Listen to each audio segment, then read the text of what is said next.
Isang maganda at mapagpalang umaga po sa ating lahat.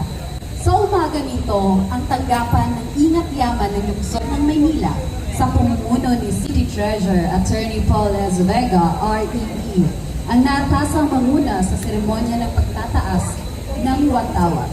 Sisimulan natin ang programa sa pag-awit ng lupang hinirang sa pangunguna ni Binibining Precious Claire Dumaya, Binibining Giselle Danica Castro, Ginoong Teotimo Siron at Ginoong Noli Nicanor. Susundan ito ng panalangin sa pangunguna ni Binibining Maria Ami Aguila at ang panunumpa sa katapatan sa watawat ng Pilipinas sa pangunguna ni Ginoong Luis Fernando Montemar. Muling pangungunahan ng nasabing mga mang-aawit ang awit ng Maynila sa salyo ng banda ng Maynila. Pagkatapos, pangungunahan ni Ginoong John Raso Tagliada ang panata sa Bagong Pilipinas na susundan ng himno ng Bagong Pilipinas sa pangunguna pa rin ng mga namagbit na mang-aawit. Magbibigay naman ng mensahe si City Treasurer Attorney Paul S. Vega, REE, at ipakikilala niya ang ating minamahal na punong lungsod, ang kagalang-galang Francisco Isko Moreno Dumagoso. Simulan na po natin ang programa.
Ilagay po natin ang ating mga sarili sa presensya ng Panginoon at sa diwa ng panalangin.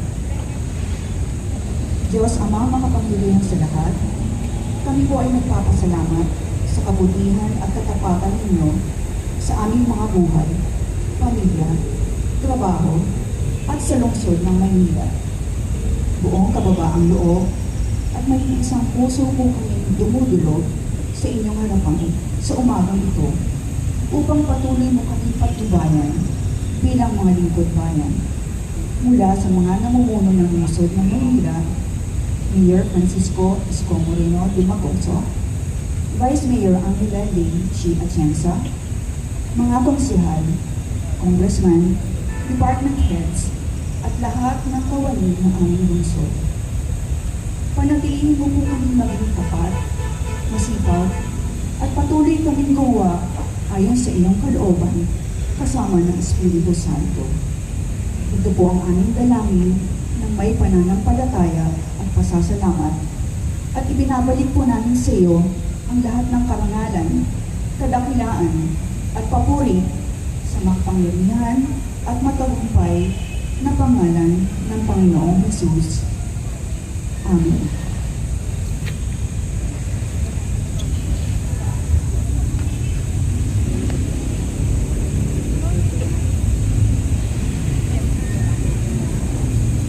Natin ang ating kanang kamay sa ayos ng nanunumpa. Ako ay Pilipino, buong katapatang nanunumpa sa watawat ng Pilipinas at sa bansang kanyang sinasalisan na may kamay, katarungan at kalayaan na ipinakikilos ng sambayan ng mga Diyos, makakalikasan, mga tao at mga bansa.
Bilang Pilipino, buong pagmamalaki ko isa sa buhay ang bagong Pilipinas.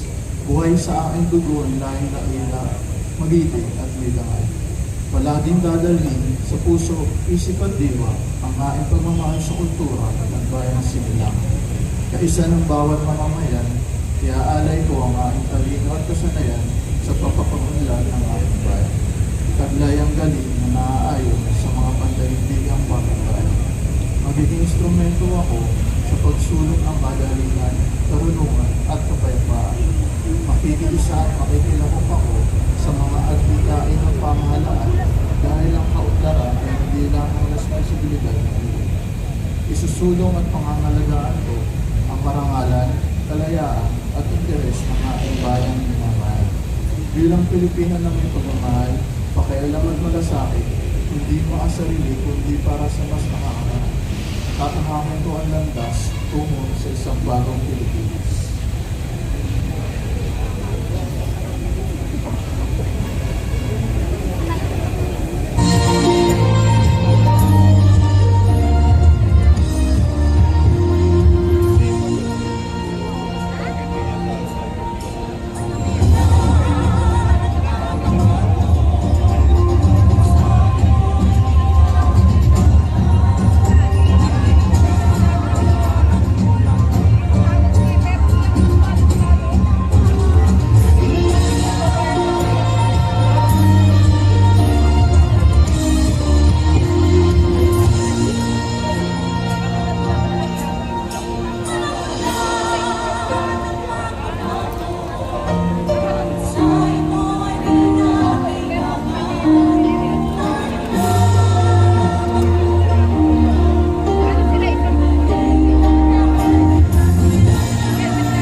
Honorable Mayor Francisco Esco Moreno Dumagoso, to the Honorable Vice Mayor Anda Lechi Atienza, happy birthday po. to the honorable members of Sangguniang Panlungsod, our city administrator, Attorney Wardy Quintos, to our secretary to the mayor, Secretary-elect Ted Sarcal, all the department heads, my fellow government workers, magandang umaga po sa inyong lahat. Good morning! Ngayong umaga, ang tanggapan po ng Ingat Yaman ang inyong host sa umagang ito. Ako, kasama ng aking mga kasamahan sa City Treasurer's Office ay buong puso nagbibigay pugay sa inyong lahat at nakikiisa sa pagsalubong natin ng isa na namang linggo ng pagsisilbi sa bawat Manileño. Exactly a year ago today, on June 30, 2025, this administration assumed office under circumstances that demanded courage and decisive action. We inherited an enormous financial burden amounting to 14.59 billion pesos in unpaid obligations left by the previous administration.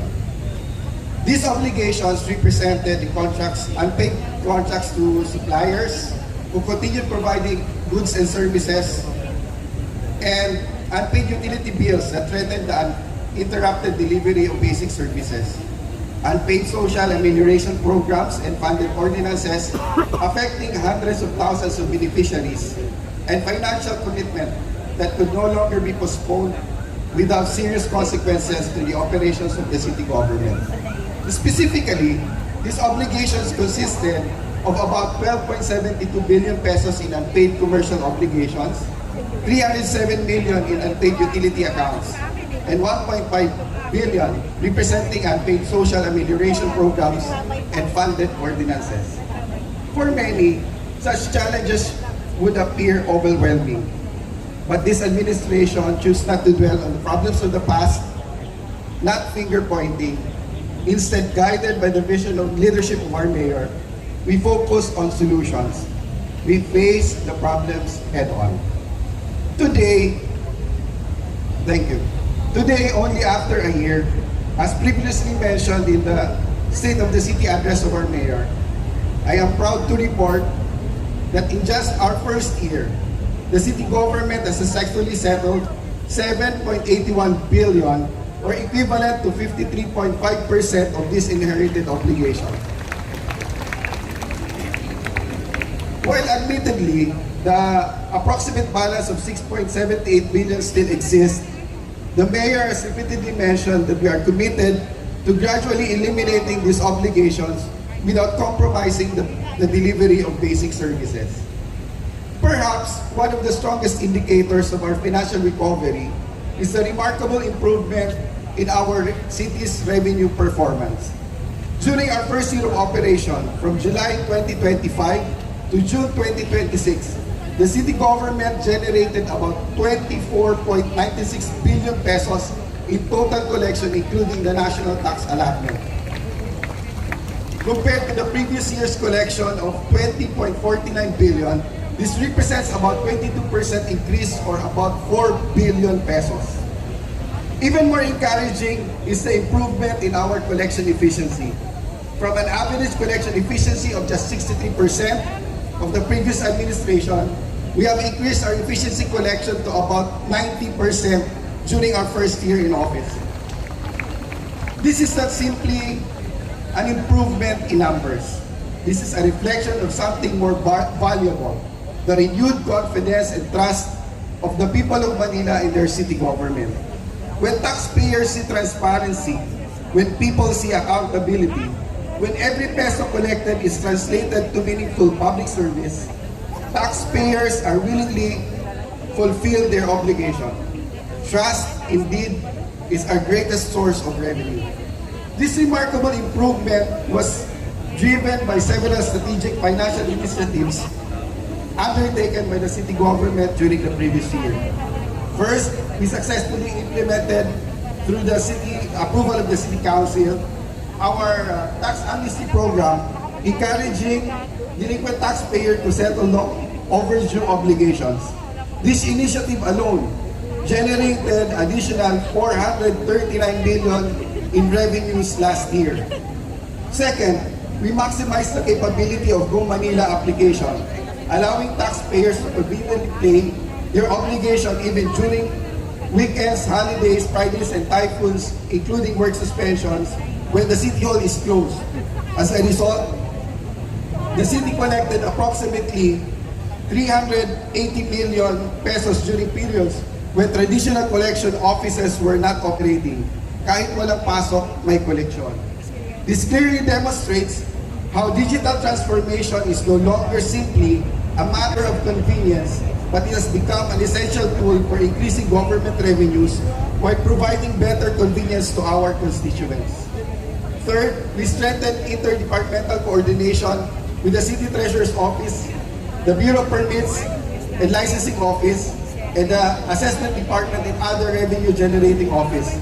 This whole-of-government approach significantly improved the accuracy of assessment, taxpayers' monitoring, and collection efficiency. Because our revenue collections improved, the city government was likewise able to fulfill its obligation to our employees, our partners, and our constituents. Allow me to share how these revenues were utilized last year, including now. Through prudent fiscal management, the city paid 5.25 billion in salaries and mandatory contributions of our regular employees. Last year, we received our salary increase, and despite the financial challenges, we received our bonuses and salaries on time. And this year, magantay po kayo ng announcement ni Yorme, meron po ulit tayong salary tranche. And hopefully, on time. We released 1.54 billion in compensation to job order personnel and contract of service. The individuals who continuously support our daily operation of the city government, including and primarily those in the healthcare facilities. Yorme regularly checks po yung inyong mga salary ng JOs and COS. Kapag may delay po rito, kami po ay kanyang napapagalitan.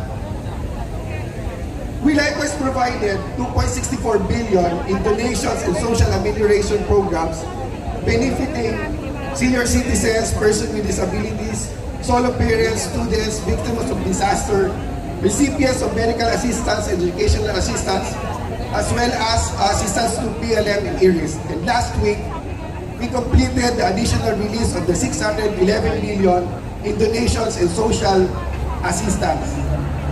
We likewise released 2.46 billion in funded ordinances, including allowances to our police officers, judges, barangay officials, teachers, students, pillar counterpart contributions for healthcare personnel, and others. And recognizing the uninterrupted service that depends heavily on essential utilities, the city also approximately paid 976 million in utility payments. Lastly, we paid 1.6 billion in bank obligations, preserving the city's financial credibility and strengthening our standing with our partner and government financial institutions. Partida po, wala pa tayong pera niyan. At this point, with your kind indulgence, allow me also to present the accomplishment of the City Treasurer's Office. While the government experienced significant growth in revenues, the City Treasurer's Office likewise recorded its own milestone. The City of Collection increased from 6.14 billion from July 2024 to June 2025 to about 7.13 billion in July 2025 to June 2026, representing 16% increase or about 1 billion. The growth was primarily driven by improved business tax collection, business registration, enhanced enforcement activities, and increased payment from delinquent taxpayers. However, beyond increasing collection, our objective is to improve overall experience of every taxpayers. We modernize the taxpayers' lounge while making government transactions more efficient and more citizen-friendly. We further expanded the digital payment channels through the Go Manila platform, giving the taxpayers more flexibility and transact anytime, anywhere. Because of the city collective efforts, the CTO achieved an outstanding 134.8% collection efficiency, reflecting the commitment of every employee to maximize city's revenue potential. But responsible treasury management extends beyond collecting revenues. Equally important is ensuring that every peso collected is spent wisely. And for this reason, the City Treasurer's Office implemented daily monitoring of cash flows and expenditure. Each day, available funds were carefully evaluated to ensure expenditures were released according to priority. As per instructions of Yorme, our guiding principles remain clear and unwavering. To ensure that salaries of regular employees are released on time, to ensure that job order personnel and consultants receive their compensation without unnecessary delay, to settle obligations to utility providers and prevent any resumptions in government services, to gradually pay overdue commercial obligations inherited from previous administration, and to honor the city's commitment to financial institutions through timely payment and loan obligations. This may appear routine financial obligations, but behind every payment is a hospital that continues operating, a health center that continues to serve patients, street lights that continues illuminating our roads, garbage that continues to be collected, and thousands of public servants who continue to report for work with confidence that their salaries arrive on time each time. For me, this is the true outcome of sound financial management. As I conclude, allow me to express my deepest gratitude first to the Honorable Mayor for your unwavering leadership, your trust, and your steadfast commitment to fiscal discipline, transparency, and good governance. To our Vice Mayor and the Honorable members of the City Council, thank you for your continued support in advancing policies that strengthen our city's fiscal position. To every department head and every employee of the City Government of Manila, this accomplishment belongs to us all. The remarkable progress we celebrate today is not an achievement of one office alone. It is a product of teamwork, of sacrifice, of long hours in office, of difficult decisions, and above all, our shared commitment that to serve every Manileño with integrity and excellence. The journey remains challenging. As the Mayor proclaimed, from ICU, we are now in the recovery room. There are still obligations to settle for us to overcome our fiscal challenges. There are still reforms to pursue. There are still opportunities to improve. But if the first year has taught us anything, it is this. When government is guided by integrity, when public funds is managed responsibly, when innovation is embraced, when every employee works together towards a common purpose, no financial challenge is too great to overcome.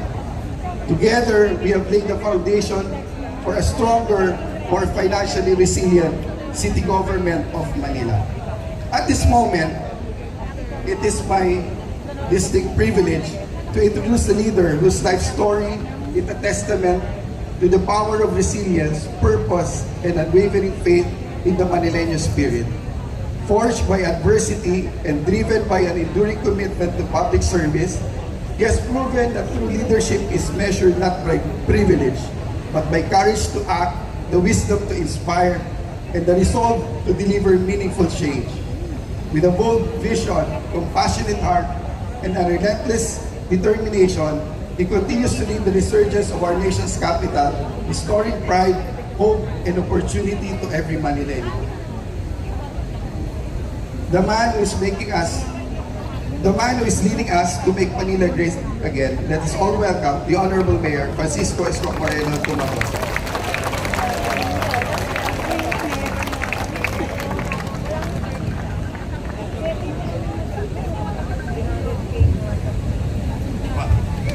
Hey, thank you very much. Palakpakan natin si Paul at ang kanyang buong team sa City Treasurer's Office. Pwede na kayo magtayo ng choir. Congratulations sa inyo. I'm really proud of you. What you have become and the diligence. Totoo naman po yung sinasabi kanina. I miss you. Totoo naman po yung sinasabi kanina ni Paul. Marami pong empleyado natin sa CTO na talagang nag-overtime. Lagi po. going beyond what is being required. So, congratulations, palakpakan natin. Yung pong mga naikwento nila. Yan ba si Jai? Wala si Jai. Someday you will meet Jai. Gusto mo meet si Jai? Someday. Sa inyong lahat, good morning. I miss you. Maraming salamat sa ating Vice Mayor, Vice Mayor Chi Echesa, umaninhin sa atin. Habang tayo'y dumako sa Estados Unidos,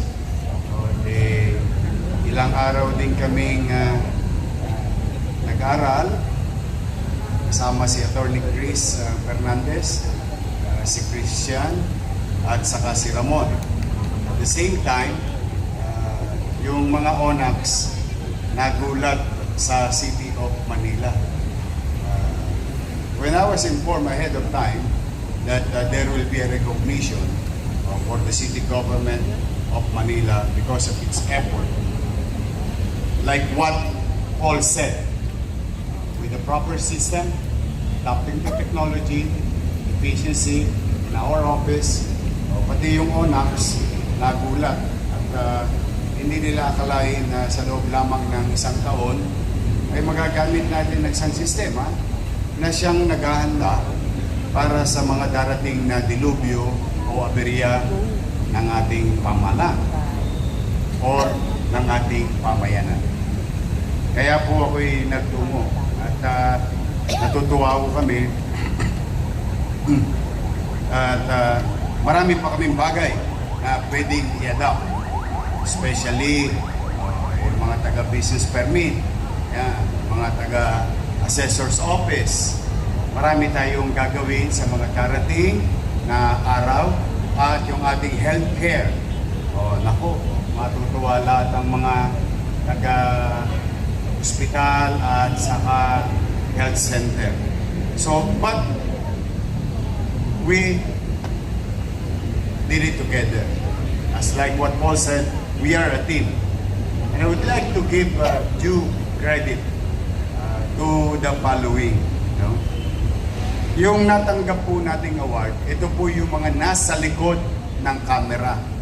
Ito po yung backbone of that data management, data inputs, data analysis, making the City of Manila prepared. Kasi we'll never know kung gaano kalaking indulto ang darating sa atin kapag dumating ang big one. But we continue to prepare. That's the best thing that we can do for now. And secondly, after doing our best, let God do the rest. We continue to pray that hopefully that kind of what you call big one will not happen in the City of Manila. The City of Manila received Special Achievement in GIS or SAG. Ito ay binubuo ng 700,000 users sa buong mundo. Some countries are using it. NSA, Coast Guard, big companies, local government units. At tulad sa Maynila, ginamit natin yung sistema ito. Itong what you call GIS under the S3 program. Ito ay binigyan ng pansin ng mga sumusunod. At dahil sa kanila, ay nakilala na naman sa mapa ng mundo ang lungsod ng Maynila. I would like to give credit to Director Arnel Eustacio Angeles. Bigyan ba si Arnel? Puyat pa. Kakahanda para mamaya. Nandiyan na, okay? Arnel, halika. GIS Team Leader Ramon Jefferson Verano. Si Ramon. Paulo. Richard. Ayun. Marami utong pangalan. At yung ating mga bata na ito mga to, muntik nang bumigay ito, buti naabutan ko pa eh. Muntik na to sumuko sa pamahalaan eh. But I have to at least dito man lang mapalakpakan natin ang kapwa natin lingkod bayan. No? Alan Carlo Alpondo, Nika May Ang, akyat kayo dito. Rochelle Ann Margaha, Nelly Balmonte, Carl Jalom, Gerald Lerios, Lito Panganiban, Nicole Alingon, Christine Joan Aguas, Ana Villar, Denise Salazar, Cyrus Mendoza, Rayleigh Malgapo, Marvin Mauhay, Lara Del Rosario, Mark Joseph Gloria, Charles Dexter Amat. Tama ka ba? Amat. Yan. Puro bata pa. Sila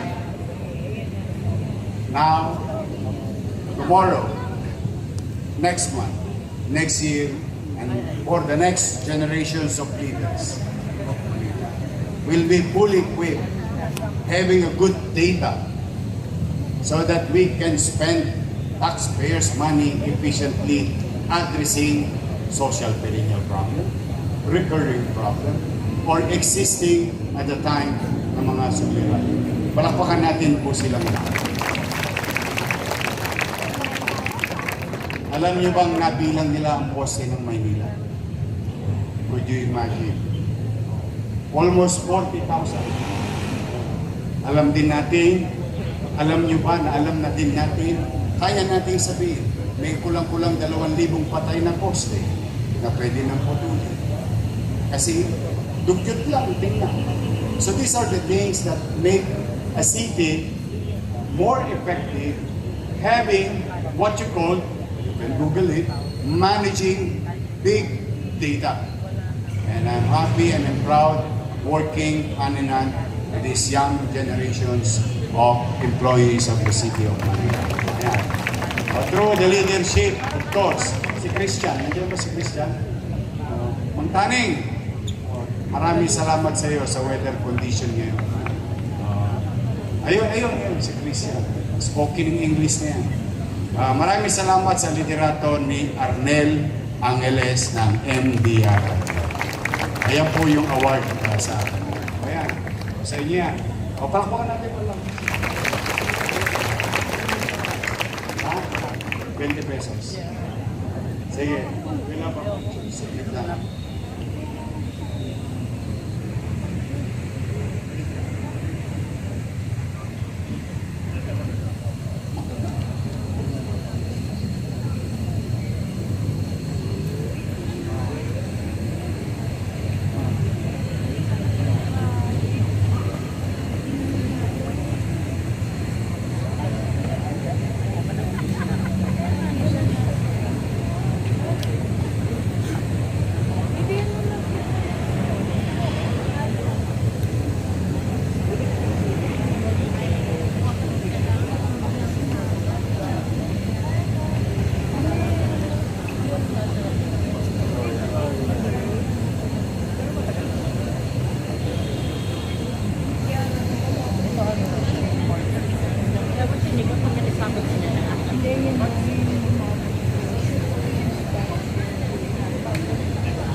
Ataps natin. Galingan niya, Ramon. And someday, may awa Diyos through the help of the City Council will make your office and department. Pag nakaluwag-luwag tayo, hindi na siya bureau under the office of the mayor of the EDP. We can make it as a department. So again, thank you very much. Keep it up. And God bless you all. Today, we are going to receive another help donation from our partners in the community, FFCCCII. Nandito po sila, Ang kanilang presidente si Victor Lim, na ang representative ay si Ambassador Francis Chua. Yan. Vice President Antonio Cosi, Board Member Robert Ang, Secretary General Dr. Fernando Gan, Deputy Secretary General Gino Chen, External Affairs Committee Vice Chairman Kenneth Hang, at 10 ng kanilang mga kasama. Sila po ay magbibigay ng ating mga bicycle for the tourist police sa Binondo at Ermita Malate. Recently, there is an influx of tourists going in and out of Binondo. Naging tourist spot na po ang Binondo ngayon, particularly as food trip area. I'm really happy for downtown. I'm really happy for Chinatown. And with the decline of illegal activities, mga Tolonges, I'm really happy for you. In our own little way, we will make sure and utilize fully ang lahat ng inyong mga donasyon para maging episyente ang aming paglilingkod sa pagsasatupad ng maayos, maliwalas at panatag na pamumuhay sa lungsod ng Maynila at lalo na doon sa ating sa Chinatown. Muli, palakpakan natin ang FFCC. Halika, papicture natin. Apa?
Si Ambassador Francis Chua also is a member of the Board of Regents ng ating Universidad de Manila. Sana bumagsak na yung ulan. Mapasama kayo na dumami pa kayo.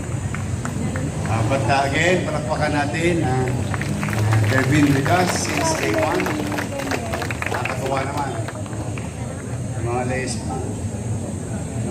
May motor na, may sakyan na, may bisikleta pa. But again, with all honesty on behalf of the people of Manila, thank you very much. Saka si City Administrator, Wardy Quintos. And we have a visitor from our pageant representatives from Manila. JD Gabiola, Mr. Universe Philippines representing Manila. Ay! Ay! Pogi. Parang yung kamara.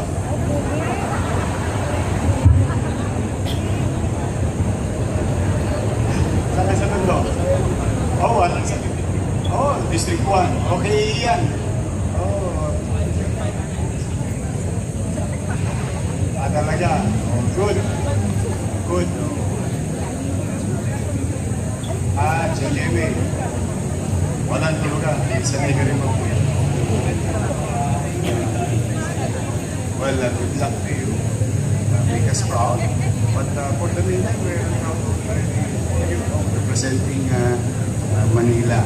Siya po si J.D. Gaviola. Malakpakan natin. Siyempre, kung may gwapo, ito na inaasahan mo. Andito rin si Karen Montecillo, Miss Mandirigma, Philippines, representing Manila.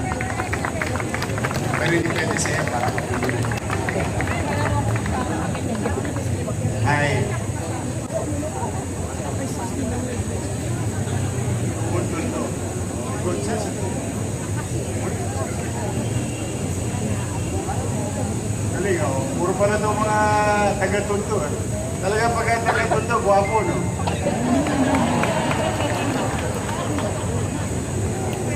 Ito yung past, ito yung present. Ayun, yung historic time to. Iyan. Asian. Parang kumikinang yung anting-anting. Maganda ang kiss lang. But again, good luck sa inyo. Because proud. But we are proud of you already. Oh, sige. Thank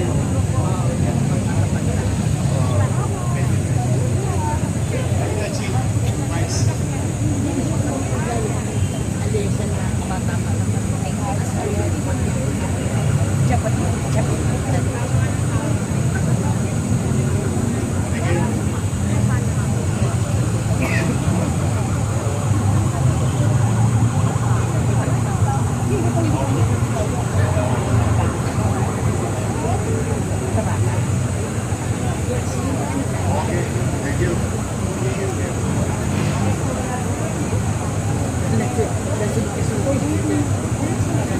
Okay, now we sing. Dan dan dan dan. Happy birthday to you. Happy birthday to you. Happy birthday, happy birthday, happy birthday. Pampagiswing. Birthday to you. Happy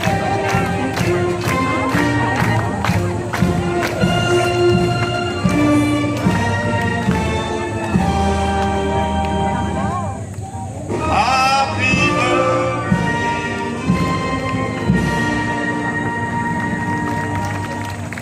Iyaya po kayo ni Vice Mayor. Tosgas. Happy birthday, Vice Mayor. We are happy and proud of you, of what you have become. But, alam mo, bisan kaya kayo mga nakikinig. Minsan may pangarap tayo sa buhay. Meron tayong gustong gawin at mangyari sa atin. Pero ang Diyos, maraming pamamaraan na ibibigay niya mas maganda pa.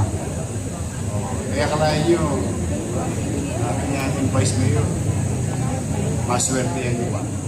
Kaya you'll never know. Patulad yan pa si Giovanni. Ayun, si Giovanni. Palakpakan natin.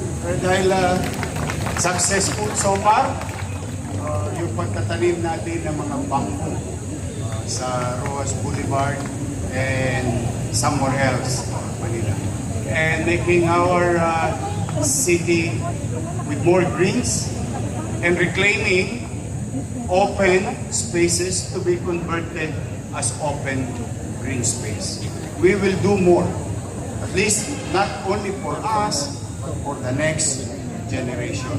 At saka yung next generation, sana may anak na si Jess. Muli po ay maraming salamat sa Diyos sa isang magandang weather natin ngayon. Hindi masyadong mainit. Hindi humula sa mga Natasha at Chinchang Suninyo. At binigyan tayo ng magandang weather ngayong araw. Ngayong araw na ito, napakahalaga sa kasaysayan ng ating bansa sapagkat gaganapin na naman ang isang event na maaaring makapag-uhulma, makapagbibigay ng direksyon. Kung ano man ang magiging resulta, hindi natin alam. Sapagkat sapagkat ngayong araw na ito, magbibigay ng direksyon ang ating presidente o sino mang presidente for that matter na tinatawag na SONA.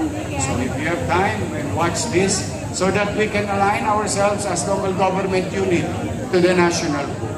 But for the meantime, we continue our work. We continue to excel from our field of undertaking. At galingan po ninyo because hindi pa rin natatapos ang hamon ng mundo. Dala ng gulo sa Middle East at patuloy tayo mahihirapan. At katulad ng nasabi ni Paul, pagka dumating steps, increment, salary adjustment, huwag kayong mag-alala, ipipilitin ko ang gagawa ng paraan. We will give you what you deserve. And hanggat maaari, sana, loobin naman ng Diyos na lagi itong on time. We will try to do our best. For the meantime, stay safe, stay healthy. Masaya ako, hindi na kayo nagbobota sa City Hall. Ilang araw na, ilang beses na nagulan. Congratulations, Engineer Andres. Ayan. Yung hirap na dinanas natin kakahukay dyan, mukhang nagbubunga na. So, hopefully, yung mga katabing kalye na lang natin, wala pa tayong chape. Pero hopefully, someday, somehow, umayos din ang baha dito sa Luzon. For now, again, stay healthy, stay safe, at pagpalain nawa kayo ng buong may kapal. Maraming salamat at Manila! God first. Thank you. All.